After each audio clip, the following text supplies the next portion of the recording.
What's up, everybody? Welcome back to the Martian and Ozzy podcast. I am the Martian, joined by my co-host, as always, Ozzy. This week, we're going to be talking about the UFC card going down this Saturday from the UFC Apex. Sean Strickland versus Magomedov in the main event, and we got 12 fights on the rest of this card. Not too memorable of a card, but we'll be breaking it down and giving some hard-hitting betting analysis. As always, I'm joined by Ozzy. How we doing this week, my man? We're here, end of June, got through. We're through 6 months, so congrats to everyone that's made it through. RIP to my fallen. Who's the most famous person this year that you could think of that has died, Martian? Who can you name that's Was passed was away? Betty White this year? Let's No, see. You sure? Betty White? No, I don't think so. January December 31st, she died. Wait, that was Yeah, bro, that yeah. was a ye that was 2021. That was a year and a half ago. Damn, I'm really out the I fucking I loop. knew I knew it wasn't. I think this year, the first Jim Brown, I think is the most famous person I could. It's just in sports, probably someone would be like, oh, there's some fucking actress or some shit. Maybe hopefully Meryl Streep, she dies sometime soon. I think she would be above Tina Turner. Jim Brown. That's a good one. Tina Turner, she died this year? Oh Yeah. shit. Damn. Well, yeah. So we're about to get through 6 months here. We got the return of the future lightweight champion, Missouri Khabib, aka Grant Dawson. In the co-main event here today or this weekend, and then a great pay-per-view next week. So we got 4th of July coming up, and it's a great time to be an American. But stay hard, right? Like David Goggins says. Yeah, interesting thoughts there. Yeah, drop a comment on what the biggest celebrity death of the year is so far. Yeah, for you, Um yeah, for you. Excuse me. Feel welcome to tell us why. For you connect with them. So let us know. Um, and last week, the only celebrity death was Josh Emmett dying a slow death in a cage, Yeah, um, getting destroyed out there. We thought there was value on Josh Emmett. yeah, that Indeed, there wouldn't was work not. out. No, There was value on that over though, because that boy could take a beating. there And was. man, Ilya Topuria is just so good with those intercepting shots, and then kind of like sliding back, and he was real quick, and yeah, he looked really good. That was probably the most impressive performance I've seen of the year in MMA. I think in the UFC, maybe there's something in Bellator or something like that, but I don't think so because he just looks like even at the end when he started grappling, I think he took him down in the 4th round and the 5th round or something like that. Like the transitions he was hitting, you're like, God damn, like he was totally outclassing. He should have submitted him. Like if it was, I was surprised honestly that he didn't break his hands because when he was just hitting this guy, like he's hitting him on his forearms and his elbows. If it was me, I would have definitely tried to get him out of there with a choke at some point. But that dude, amazing fight by him. Yeah, that is true. That was great. Um, the one thing we just missed, well, I heard somebody talk about it this week, is like if Josh Emmett, the fight isn't going well for him, like he doesn't have anything else like he can do. He just like throws punches, and if it's not working, it's like he has no like plan B. So we misread that one there. But some other good bets came through. Small profit for me on track bets. I don't know. I don't think you tracked any bets, correct? Yeah, that start time busted me up, but yeah, it was solid overall. I think the only thing that I forgot what I mentioned to you, but yeah, I think Joshua Van was a good one. That goes the distance, obviously in the Jack Jenkins fight. But yeah, it wasn't a fight card with too many like landmines in there, so it went No, all right. a lot of boring fights, couple of questionable split decisions in there. Right, we Uh, got we got we got obviously Magny. That was the easy one though for sure, right? Brennan But Allen. Brendan Allen, that was a good one. Yeah, so it was a solid card. Good amount of dogs. Good amount. I mean, the card started 4 dogs in a Huh. row. Huh. Huh. Huh. Onama Barber came through. Those dogs be out there. Watch those dogs. No, watch out. There's some hunters. There's some hunters out here. Oh, that's So right. That's right. The them dog hunt. dogs, Yeah. them dogs better be ready to fucking duck. Yeah. Yeah, today is June 28th. Look out for Ozzy and I's merch to drop on Oh June man, 31st. Mark your calendars, everyone. let's go. Let's Uh, go. All right, we're starting things off in this card, lightweight division. Guram Kutateladze taking on Elvis Brenner. Short notice replacement fight thrown together here. We have Guram as minus 700. Brenner plus 500. Kind of the same story as Brenner's last fight, was thrown to the wolves versus Zubaira. Probably deserved to lose that fight, but got really lucky on a split decision win there. I don't really see any skill level or that, should give Guram trouble here. But also, Guram is not like a guy who blows people out of the water. I know he's fought tough competition so far. Maybe this will be the time that he, gets his first like solid, like dominant win. But Brenner's not horrible anywhere, so I think it's there's nothing to be bet here money line wise. I don't see any bets on the fight really. Maybe the fight to end in split decision at 10-1 odds or something. What about you? Any bets here? Yeah, I'm not digging this whole crew, freaking Guram, Latifi, Hamza. I'm not digging this whole Scandinavian Swedish, contingency they got going up over there. So no way, don't want to touch anything Guram related. The over here, I mean, maybe is the only thing that you can maybe consider, just thinking that Brenner, maybe he can, get on the inside, grapple a little bit, right? Be in the clinch, not too, at distance for the whole fight. But yeah, maybe a shot at that. I guess you could get goes to distance, close to even money. But Guran probably smashes him, but I'm not digging the whole vibe of those guys. So you never know. Like, this guy could be injured. Although I will say he did pull out of that fight. It was last month. They said it was like visa stuff. I don't think he had an injury. So whatever. Next fight. I agree. It's enough about that one. Moving on, heavyweight division. Alexander Romanov, Blagoy-Ivanov. Odds for this one have Romanov minus 135. Blagoy coming back plus 115. Who you got here in the heavyweight fight? Love this heavyweight fight. I love this tier of heavyweight because you got a guy like Blagoy, so experienced. And then you'll have always these kind of like Russian wrestler guys like Romanov. Although I was high on Romanov when he first came in, he was actually matched up with Tybura, and then that fight actually never happened. Um, but obviously, some sketchy stuff has been going on with him lately. He's never had good cardio going into three rounders. And Blagoy is he just experienced. Like I said, he is like master sambo himself. Some judo, does some judo shit as well. So I just think it's gonna be hard to just take him down and like pound him out, finish him. He's only been submitted once. My only concern is, as I always say with every Blagoy fight, he's Francis Ngannou's main training partner.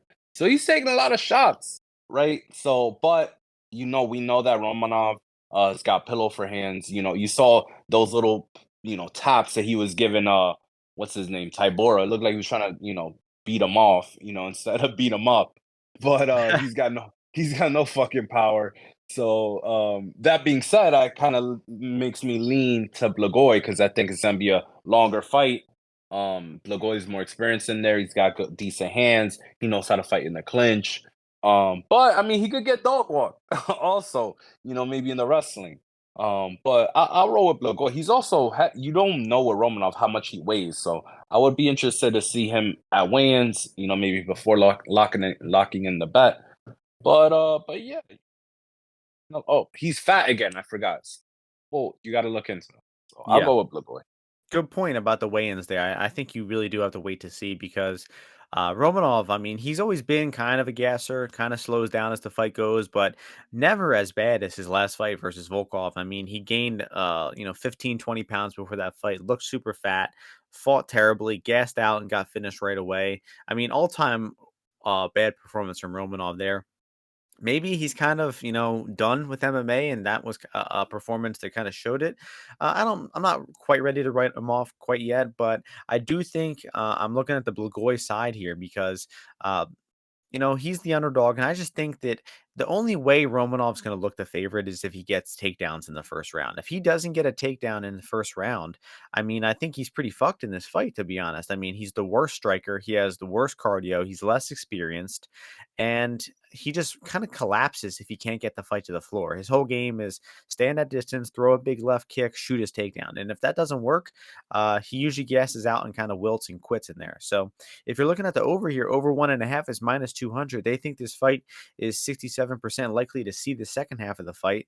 Well, then how is Romanov favored, in my opinion? How is he favored if the fight is supposed to go into the second half of the fight? I think the only way that Romanov looks the favorite if he has, very early and often success here. And when the thing is, when the guy gets on top, he usually just goes, ape shit with strikes trying to get a stoppage. And if he doesn't get that stoppage, he's kind of likely to gas out like he did versus Tibura. He was able to sustain it to finish guys like Romanov, or not Romanov, Vandera and Roque Martinez and Delima. But I think Blagoy's a tier or two above all those guys. He's a much more experienced fighter. He's a pretty good defensive wrestler as well. So I just think that this fight is not going to be easy for Romanov anywhere, and that's going to lead to him slowing down and gassing out and probably quitting in the second half of the fight. So it is a fight where I could understand you waiting to take Blagoy live, waiting to see how he deals with the early takedowns, but there's a good chance this fight, flips at this, just flips in 1 second, right? Where Romanov might be going for a takedown and then all of a sudden his takedown fails and he's on bottom and the fight's over and you can't live bet him. So I think Blagoy at plus money is good before the fight. Also, Blagoy round 2, round 3, plus 1,000, plus 1,200 are pretty good as well.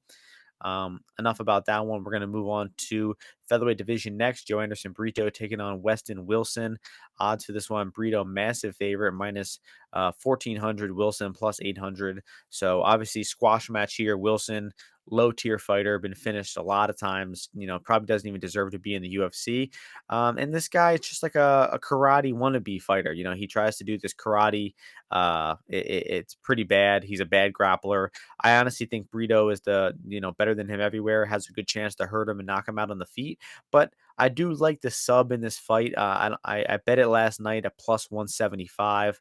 The odds on it now, it's gone up. It's gone up plus 200 on the sub. Whoa! But this guy, I'm just watching his fights, his one fight against this guy, Carlson Friel, from just 2 years ago. I mean, the guy gets taken down, his guard pass, dominated on the mat. So I think even if Brito hurts him with the punch here, it's very likely to follow up on the floor and for Brito to get a sub. So I like that sub at 2-1. Yeah, not much commentary here. I mean, Brito, he's tough. Obviously, he's tough to finish. So I mean, maybe this guy could throw some spin and stuff. But it just looks to be a physicality disadvantage here. Against a guy in Brito who's a super, what the kids say, bricked up nowadays. And yeah, so I see Brito being really aggressive here and looking for that bonus. But nice bathroom break fight right there. Speaking of bathroom break fights, next fight, women's flyweight division, Ivana Petrovic taking on Luana Carolina. Odds for this one: Petrovic Oof. minus 220, Carolina plus 185. You'll see Mm, people call her Petrovic. You'll people see people call her Cyric. She's on books as both of them. But what are your thoughts on this woman making her UFC debut? yeah, I'm not sure about this girl here. She's a little sketchy to me. I mean, I think she knows. It's like with a lot of these female prospects, like I guess she has like some kind of idea of what's going on, what she's trying to do, but the level of competition that she has is just not very just the girls are just not very thoughtful. I don't know how to explain it, but she just doesn't look to me to have like punching power for one, obviously, right? So I think she'll probably look for some takedowns here on our girl Luana. But our girl Luana, she's been improving. She's long for the weight class. She's used to girls looking for takedowns on her. This girl doesn't really have tons of horsepower. She's gotten a few rear naked chokes and stuff like that. But that's the other thing I like to look for. Like if you are a ground, person, I would, like to see a few different submissions. And like that last girl that she submitted, it was in, the championship rounds, I believe. Right? Yeah, and it was at 125, right? Or no, this fight is at 125 as well. But the girl has a previous fights at 115. Whereas Luana, I mean, this girl's quite a bit bigger. I think she could use the body kick, maybe keep it at range. I just think this fight is definitely a lot closer. The first fight in the States, I think, for this guy Petrovic. Um and Luana's a 93 girl as well, so that doesn't hurt. And she's a Gemini. So let's go. Luana Carolina. How many units? 3. Nah, he's capping. I mean, Luana is the side here, but I really think that 1.5 units is the Martian maximum, I would say, on this Fine. fight. All right. Perfect. Exactly how I was trying to tell you. So this is like the Nicholas Mota thing I told you. Hey, but you know what, Martian? When you think there's an edge in women's MMA, bro, is usually there. And Luana Carolina 5-2 in decisions. This girl, she's been in more decisions than this other girl has had freaking fights. Don't hate on my girl. And she's been active. She got Well, KO'd by a spinning back elbow last year. But it's her second fight of the year. She's coming for this bitch's head. now, I'll finish what I'm saying, and is that Carolina is the side here, but I do think she has, some good upside at plus 185. She's more experienced, more proven. I think she probably has an advantage in the clinch in this fight. The striking, think has potential to be very even between these two, but she also does have potential to get, taken down and just dominated on bottom. Carolina is an atrocious grappler, so. If Petrovic hits, a takedown here in round one and Carolina's just flat on her back, and then going into round two, Petrovic is fucking minus 900, wouldn't surprise me. And I don't think it would surprise anybody out there, really. So I just think you guys got to, minimize the risk here. I think Carolina is a good dog, but not one you go too crazy on at all just because she is, a bum fighter. So I do have questions about Petrovic. Don't think she's that good anywhere. But I'll take the more experienced fighter at near 2-1. But that'll move us along to another women's fight in the featherweight division. Could be one of the last fights in women's featherweight history. Yana You love Santos. that. You love a- that, huh? Oh, You hell love that. yeah. To get these women out of work. Yana Santos, aka Kunitskaya, taking on Carol Hosa. The odds for this one have Hosa as the favorite, minus 170. Yana Santos plus 145. What is she to you, Ozzy? Is she Santos or will she always be Kunitskaya? No, she's Santos, dude. Have you seen fucking Tiago? Dude, of course she's Santos. I'm not going. I'd like to see if I'm gonna look on her Instagram to see if there's any pictures of their baby. I bet that baby's gonna be one hell of an athlete with the Well, rushing maybe speed. Martian, maybe you give it a little time, bro. It hasn't even selected if it wants to be a boy or a girl That's yet. true. So That's true. how Yeah, about they you got get you how about you give it some time, dude, before you start snooping around? facts. That's very inclusive of you. That's good to hear. So this fight, I guess Hosa should win. I don't know. Santos, I don't know. I have no thoughts. I have no thoughts here. Hosa, I guess the line is right, but both these women are terrible, and this fight will go to the decision. It'll probably be a Hosa decision here. What are you thinking? So I'll tell you, I watched today one of Yana Santos's the last fight against Holly Holm. I watched it like 3 different times, which is insane. It's crazy. So I watched like Delusion. 45 minutes worth. But it's just because I had it on loop and I was like, let me see like what happened in this fight. Like how did this end up happening to her? Because I remember she was on the brink of being finished and all. And Carol Hosa, the thing is, she doesn't have real punching power. She is small. I mean, she's not small. She never makes 135. So she's like fine for the 145 weight class. But at no point is she ever going to have punching power. So she's going to have to overwhelm Yana, maybe take her down, right? Obviously, she has the ground advantage. But then when she is on the ground, she's not very slick on the ground or athletic. So I don't really think she's going to finish Yana either. Yana's just a really good goes the distance girl. She's tough. She's gritty enough. Like she'll pummel really well with you going over unders and shit like that. So I think the fight will go the distance. And with that being said, there's probably a little value on Yana because why would you want to lay 180 or 170, I guess, here on Hulsa? Like Hulsa just not. I don't know. She's just not it. Like, who is this lady? Like, could you imagine Carol Hulsa fighting for a UFC belt? That'd be insane. But like, it could. Like, it's a great chance for it to happen. Like, more than a.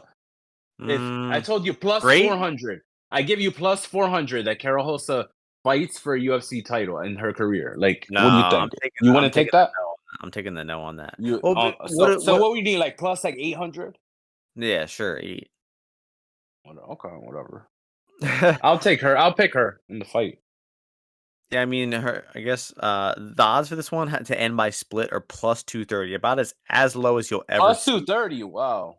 That's Damn. horrible, honestly. Honestly, the now BetOnline has the split props. They have the fight to not end by split decision at minus 290. Honestly, that's what am I talking about? That's a terrible bet. Enough about that shit. Moving on to the light or no, excuse me, welterweight division here. Kevin Lee taking on Lee-Fakhretdinov. I don't know if it's Hinat, but He not. He we're not. u- we're used to silencing the R's to age his, like we just did with Hosa. So Kevin Lee's return to the UFC here. Give us your thoughts on this one, Ozzy. Yeah, so I love I like this fight, here. Obviously Hinat likes this fight as well because he had a no Muslims policy on his hit list. But somehow Kevin Lee made his way on there because he's like, whatever, dude, this guy converted. He's fake as fuck. And I think that Hinat will come out ahead in this fight. I think he made a good decision taking this fight here. Kevin Lee, a few things with him. One guy got his knee absolutely destroyed by a leg kick by Diego Sanchez. First strike to hit him. He's just kind of fragile now. Unfortunately, he's a 92 guy, but he just got these bad injuries, man, and never really recovered from them. You saw how he was getting like his knee was like torqued and like against Charles Oliveira. Like his knees were always kind of little like messed up from that and just from all other things. So I just think that he's lost a lot of his athleticism. He's always had pillows for hands. Even that Diego Sanchez fight was at 165. Fakardinov, on the other hand, used to fight at 185. He's trucked these guys at 170 that he's fought. Yeah, Michaelides, did he do this and that in their third? Whatever, dude. Michaelides, just like the Spartans launched a one fucking final attack or whatever it is. They got a few attacks down there in Greece, if you know what I mean. And yeah, and then Fakardimov went back to smashing him. So I think that's what's gonna happen here. The fight's gonna get elongated. Maybe it goes the distance. Maybe a over 2.5 for a Muslim, Islam, peace treaty between these guys. Could definitely see it. Kevin Lee is a good grappler, so he could probably stay safe if Hanat is not fucking him up like he was Brian Battle. But he's Kevin Lee does not have the resilience to Brian Battle. So if that fight goes the same, it's gonna be over, I think, unless, like I said, peace treaty. Um, but yeah, so I just think it'll probably go this distance. Kevin Lee, like I said, pillows for hands, can only win by submission, in my opinion.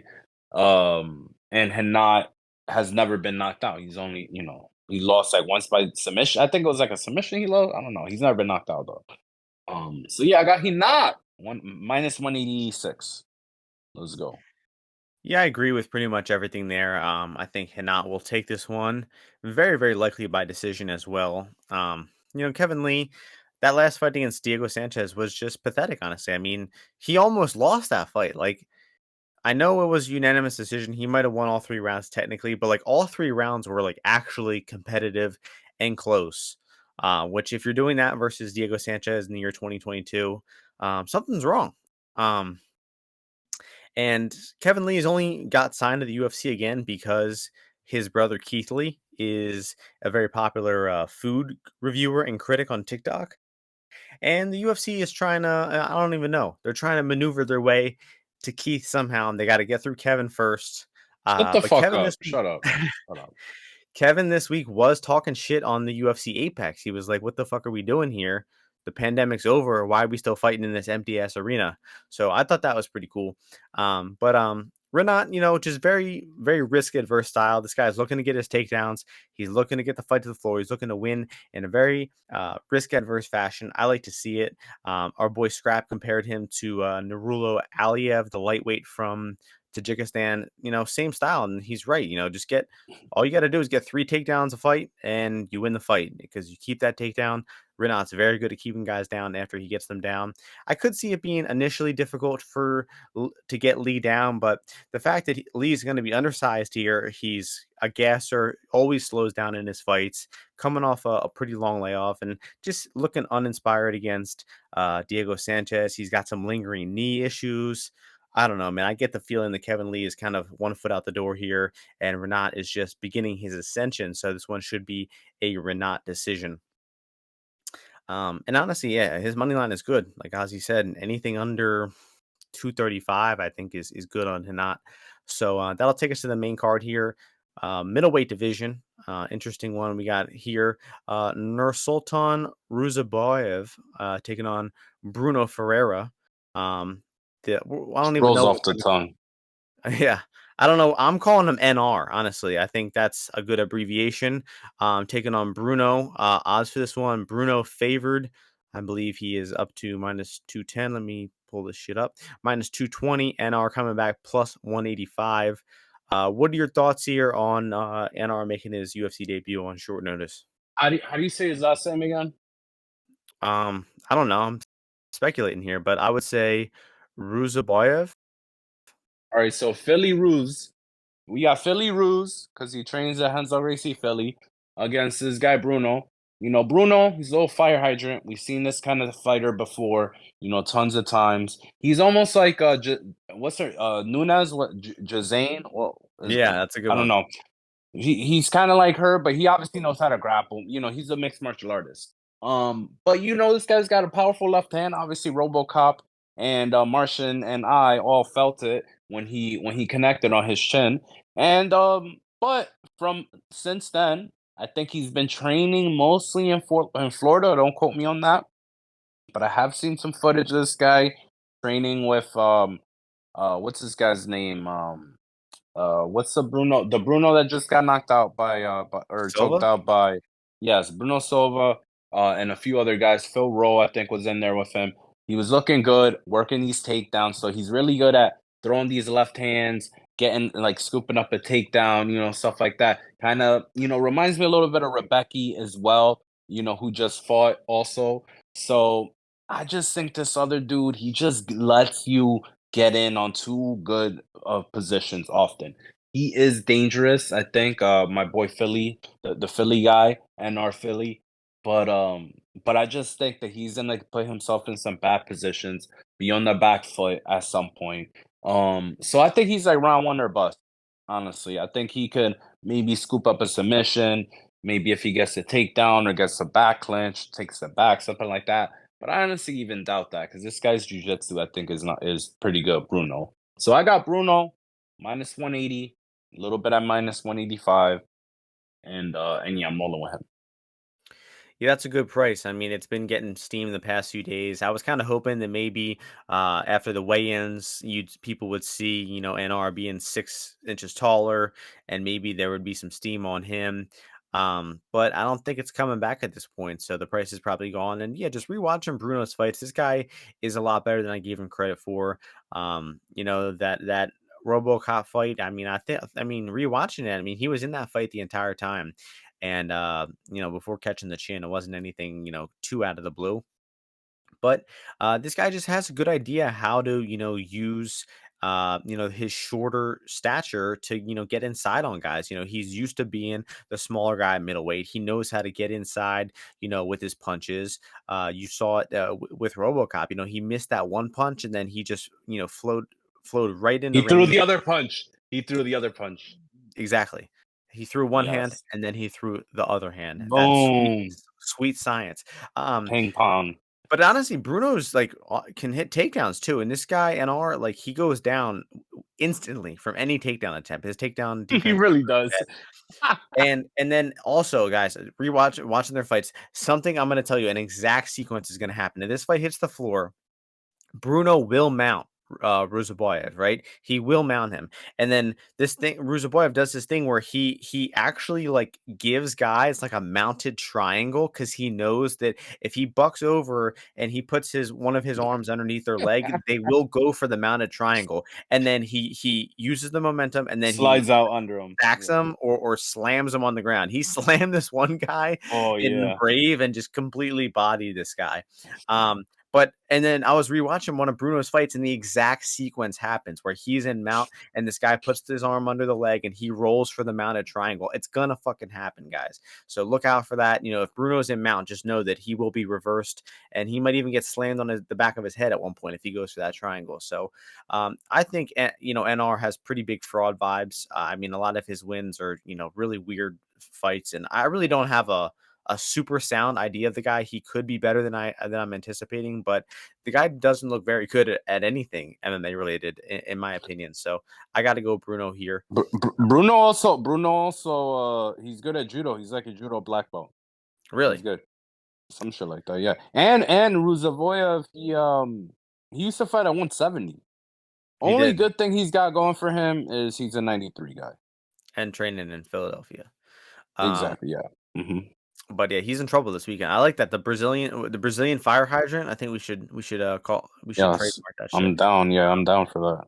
There's a couple more fire hydrants in this next fight in the lightweight division. Benoit Saint Denis taking on Ismail-Bonfim.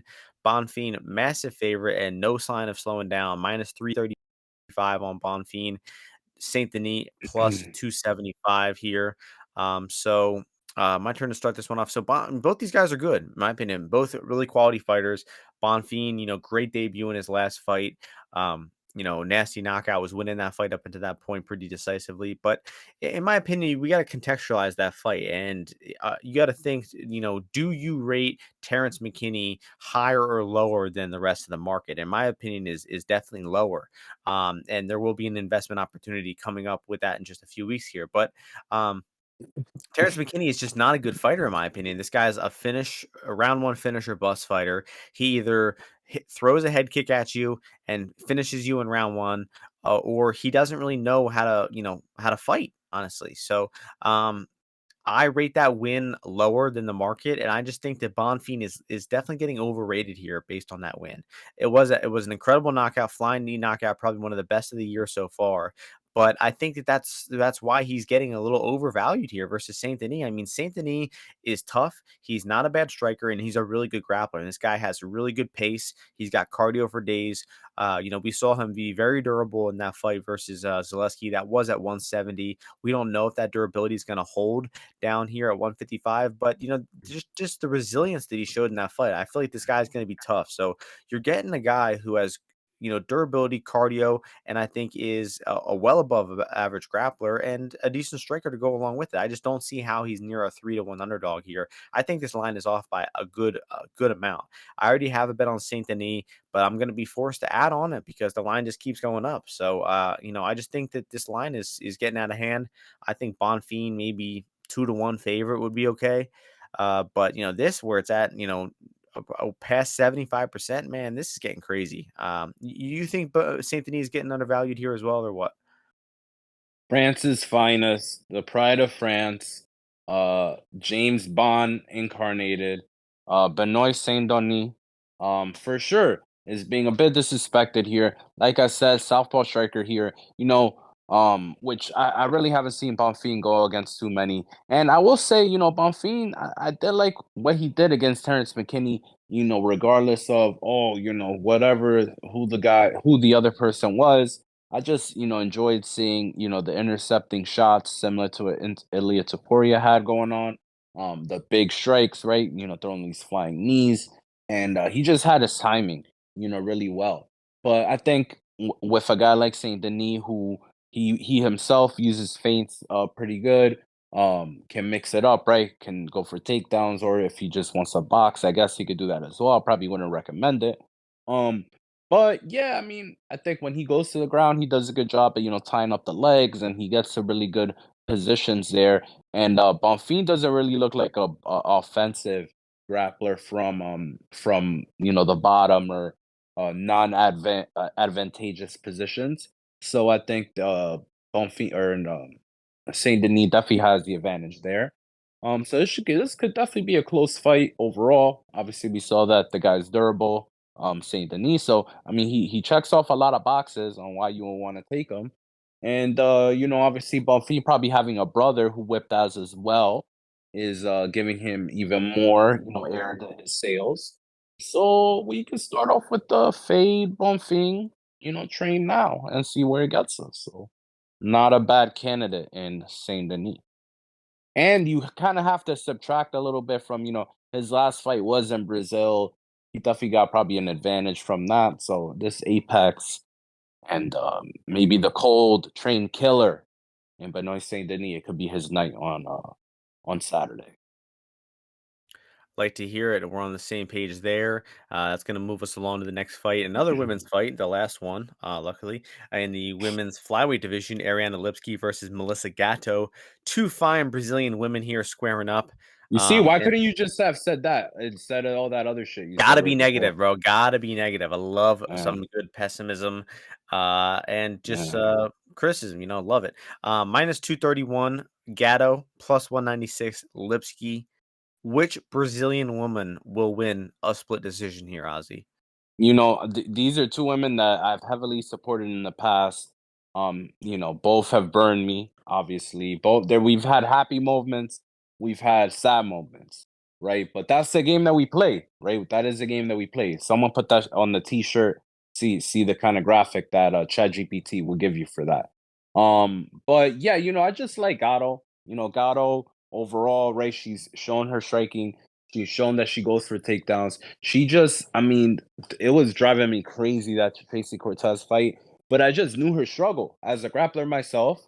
As someone who's known the armbar a person or two, you kind of on top of these wrestlers and you're looking down on them. You're like, man, this wrestler's so stupid. Like I'm about to submit him, and they're going right into like where I want them to be, and then the joke's on fucking you because they'll come out on top, these weaselly little bastards with their little tight goddamn hips. And that's what happened with Tracy Cortez. But you know who don't have hips that don't lie? Ariane Lipski, dude. And the one thing of proof you need to see is that Montana De La Rosa fight. Because the girl was helpless off her back. And if you want to double down on it, you could look at the Antonina Shevchenko fight, which was even worse. That being said on the feet, the girl, she throws good punches. She is a solid striker. But she doesn't really have that one punch power that could really put you out. It needs to be like successive blows and to demotivate you, and then she can't really follow you up on the ground either. She's horrible at that. She's probably gonna get submitted if she does try to do that. So I just feel that Gatto should win, but I don't really want to bet it like that because there's nothing worse, right, Martian, than when you lay the juice on the fucking women's MMA favorite and some shit's happening where maybe she's not going for a takedown or she gets dropped in the first round. And then you're just like, man, like the deadest duck ticket you could possibly ever have. So I'm good. But good luck to both the ladies. Hope they get fight of the night, 50 grand bonus, No But shot. I'll pick Melissa Gatto. Unfortunately, the lines for the same game parlays are not out for this fight, but when they do Oh, drop, this would be a great candidate. Yes, look out for that great Melissa candidate. Gatto one. Didn't even mention it early on. Ozzy was probably hoping I didn't mention it, but last week a Brazilian woman did hit a round one takedown, did cash that same game parlay. Uh, Moral victory for me. I predicted the takedown that she would need to the get, and that exact she the did exact accomplish. takedown, the Some exact moral takedown. victory. I actually think that's a bigger win than that dumbass same game parlay, but whatever. Yeah, that's not, I mean, I ended up betting goes the distance and still lost in the fight, so you might be right about that one. There you go. Um, Honest but man.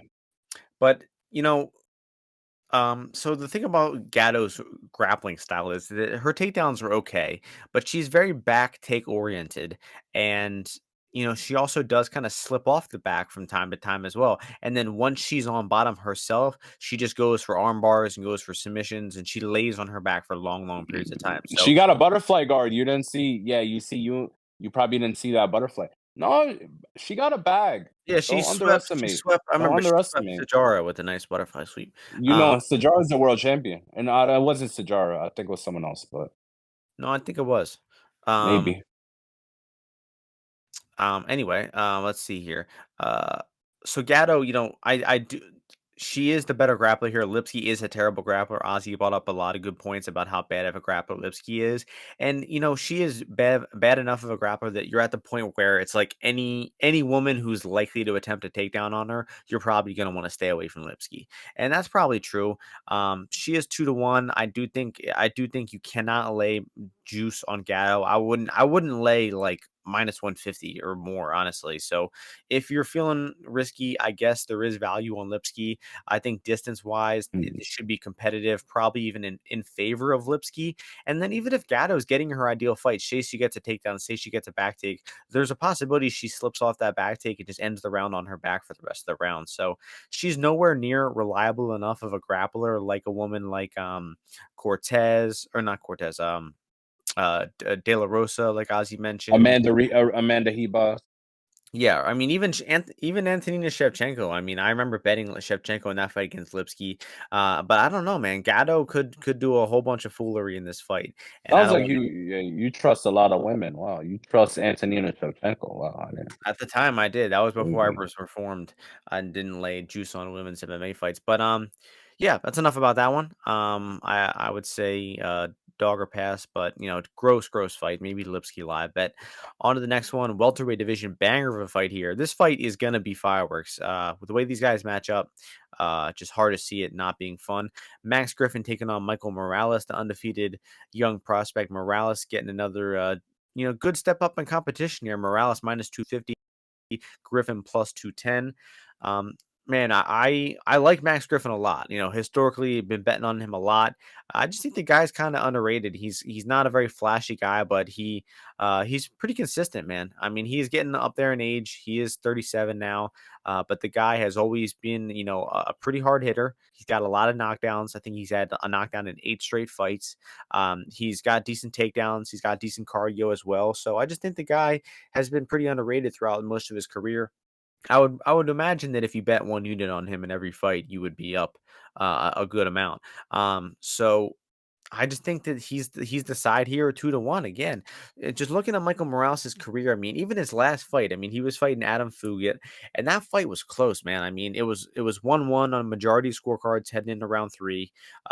When Fugit took Morales down and kept him on bottom for a little bit, even on the feet, Morales' style is just very volatile. I mean, he kind of just trades. He lands hard shots of his own, but he also gets hit a lot. He pulls his head in a straight line back all the time.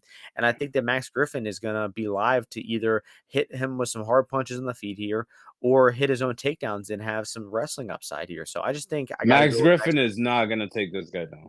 No, bro, he will. He will. No, he's not He gonna will take take it. him down. I mean, No, he's pretty reliable to go for takedowns, bro. he will, but he's not gonna consistently get takedowns. I don't think he's gonna put on like a 30-27 performance, but I can almost guarantee you he will put Morales on the back here. And just if you look at Morales' last fight against Fugit, man, he got taken down and he laid flat on his back for a good 2 minutes. So it just doesn't seem like he has good scrambling ability.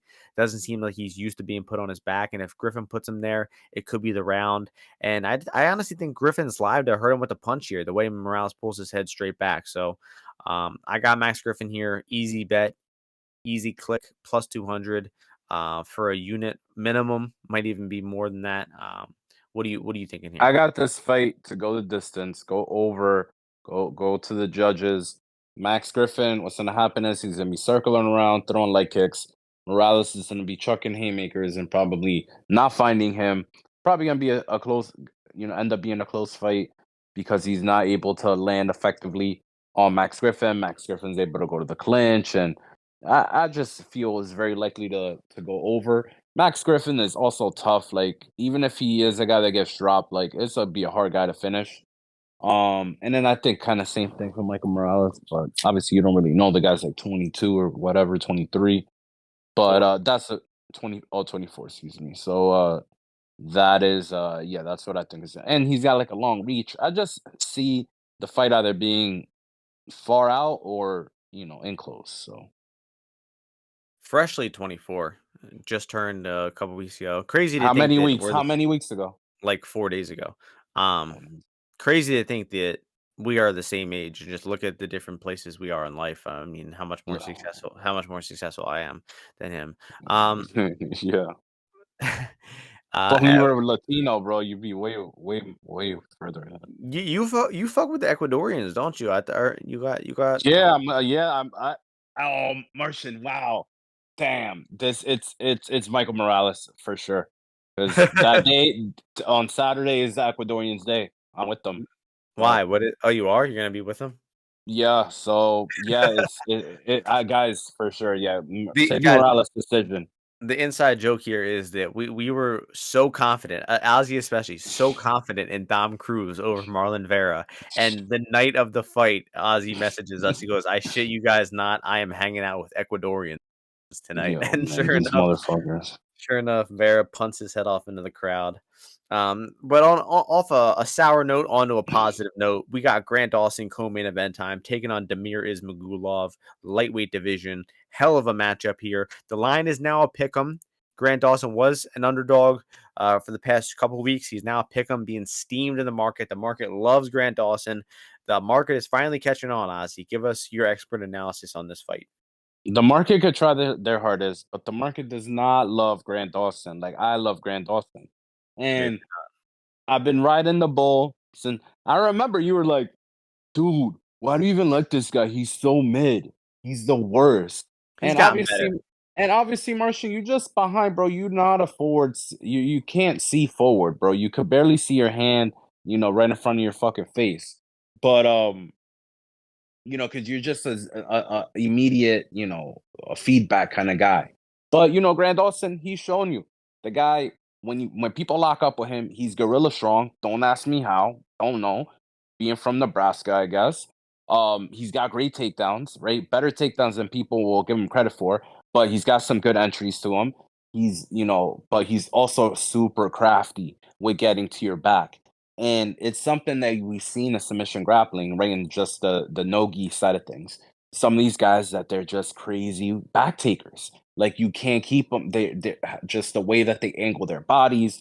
They get behind you. They get these body triangles, and then they choke your ass out. And it's super tough. And I'll tell you as well, the rear naked choke that he got Jared Gordon with, it's like a hand pummeling thing that now everybody's doing. And both him and Tiago Moises were the first people I've ever seen do it. And then after I'm seeing Craig Jones do it, Mikey Musumeci do it the same way. I'm not saying the guy created it, but obviously I'm just telling you the guy's a great grappler on the ground. And Demir, he's just a fundamental guy. He's just like a kind of guy that if you allow yourself to have a close fight with him, it'll happen. But if you try harder than him, a lot of times like he can be overwhelmed. You saw what's his name? The Tiago, what's his name? Rafael Alves did in like one of those round, kind of like just bum rush them. He's just athletically not that high level. Gives up position, like I said. And then looks to keep you in these neutral areas where he could just pick at you and pick at you. I don't think Grandossa's gonna let that happen. I think this fight will be high paced, in some ways, and he's gonna have a lot of opportunities to get to his preferred positions. But would it surprise me if the guy got him something? Was trying to hold this guy's back. Demir's moving around, and Demir gets him off him. And he like ends up on top, ground and pounding him, and then he could turn the tide. No, it wouldn't surprise me. But going into the fight, I think Grant Dawson has a lot of advantages over in this style matchup. I agree, and I have come along with my Grant Dawson opinion. Um, the Glenn fight was a draw, but the past 3 fights before that, I have profited on Grant. So I'm grateful to the guy. I have recognized that he's getting a lot better, and the guy is he's the original truck on top. I think Ozzy, honestly, might have been the first guy that phrase was used for, and that was Ever. completely correct. That was completely correct. And I do have Grant in this fight as well. I have a rather significant wager on him at plus money, and I just thinking about this fight is that Demir, his game is kind of jab guys, throw straight punches. He's a very decision oriented fighter, and when he's winning these decisions, he prefers to fight clean. He wants you at distance. He wants to jab you to outstrike you at distance. And if the fight isn't at that ideal distance for him, he doesn't really thrive too well. And I just think that there's no way Grant Dawson is going to hang out at the ideal distance for Demir here. He's going to be pressuring Demir. He's going to be trying to get Demir pinned to the cage. The small cage here has to be a benefit for Grant Dawson. And I do think that he is at a striking disadvantage. Demir is the better pure striker out of the two. But watching Demir's fight against Arman Tsarukyan, it's just every time Arman pressured and he looked to get the fight to the fence, Demir was a magnet to the fence. He kept backing up. He just didn't have the footwork to circle away from Tsarukyan. Now, I don't think that Dawson is quite on the level of Arman, but I think that game plan has been laid out, and we just saw Demir lose a fight the most decisively he's ever lost by someone in implementing a pressure heavy, wrestling heavy game plan, and that's what you know exactly what Grant Dawson is going to do. He's going to pressure, he's going to wrestle, and he's going to do it until he's knocked out or he's winning, honestly. And with Demir having that reserve style, being a decision fighter, I just don't see Demir ever hurting Grant here enough to deter Grant from just nonstop shooting takedowns. So I think Grant will shoot takedowns. He will hit them. I don't think he's going to get clean, flat top position. I think it will be a lot of riding, a lot of clinching against the fence. But I just think Grant Dawson, has the much better game plan here. The small cage is good for him. The game plan's been laid out. Demir has kind of one foot out the door. He was thinking about retiring before that last fight. And overall, Demir, his UFC career has been pretty underwhelming. Looking back on his wins, I think the guy is a good fighter, but I think that this matchup with Grant is probably just his biggest flaw as a fighter. So that's why I got to go with Grant at plus money. I saw him trending towards a favorite. He's now a pick him. I think he'll probably close as a slight favorite here. So this will be Grant Dawson for me in the co-main event. Nice to see the UFC putting him in a co-main event too. Biggest profile fight of his UFC tenure so far, and that's going to bring us to the main event. Middleweight division, another middleweight main event. Sean Strickland taking on Abus Magomedov. Strickland, the slight favorite here, minus 146. Abus plus 126. So not a whole lot of people have like a firm opinion of Abus. He only has 20 seconds in the UFC. He did punt Dustin Sofu's head off his face and finish him very quickly in that one. That was impressive. But just going back and watching this guy's fights, I mean, who the hell knows what to make of this guy? His PFL fight before. Oh no, it wasn't even PFL. It was the KSW fight. He looked kind of like a bad grappler in that fight. He was going for the guillotine multiple times. He finally did eventually get it, but I did not like the way he was reacting to takedowns in that fight. He looked like he could be wrestled by some guys. Honestly, Strickland probably has a good chance to take him down if he wants to. I don't think Sean will use. I know Sean will not use it as his plan A game plan. He will of course strike first, but I think if the striking's difficult or late in the fight when it gets to the rounds where Strickland has the bigger advantage, I think the takedowns will be there for Sean Strickland. And I don't know what to make of the guy striking on the feet. Sure, he knocked out Stolfus, but he also got knocked out by Lewis Taylor.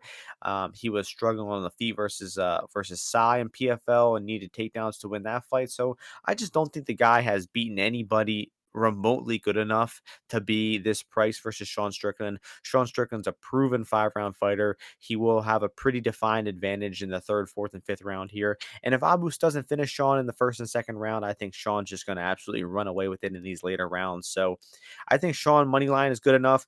Look for Sean live. And then Sean's 3-4-5 props as well here. 12, 16, 20 to 1 on those odds. So this should be all Sean for me. I trust him here, and I will end up on him here too under minus 150. What are you thinking here? I'm not sure about this fight. I don't really like this fight too much. I mean, Abus, I give him a little bit more credit than I think most people are. Sean Strickland, the thing is, doesn't have the power.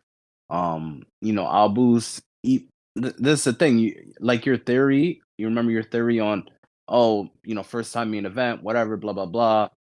The guy looks to conserve energy for the later rounds. That's probably gonna be Abus. And Abus, I think, is defensively okay enough, and he's long. I think he's got a reach advantage here, if I'm not mistaken.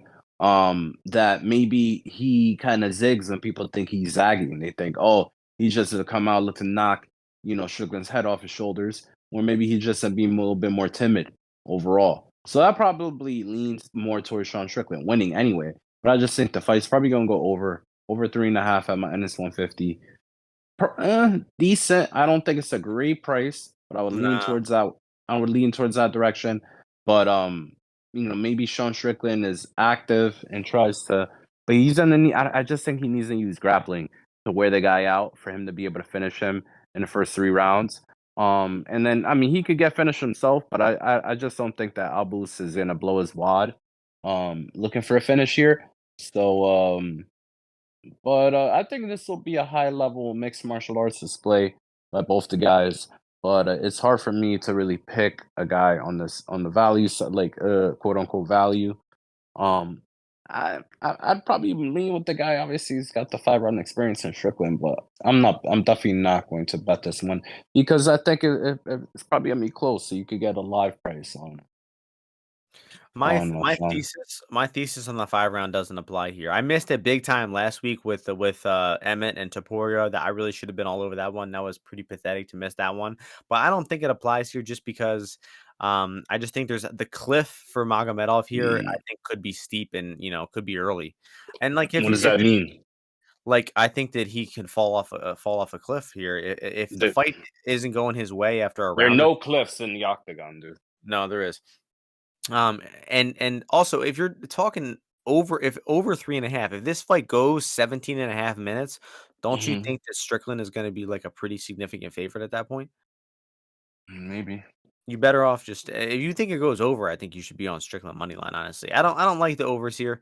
I think obviously Strickland could get, knocked the fuck out in the first 2 rounds too. So, I just feel the over covers much more of Sean's win equity than it does Abu's. So, I don't like the over here. I wouldn't blame anybody for waiting on Strickland live, but I think he'll be good here, man. I'm not impressed by Abus at all.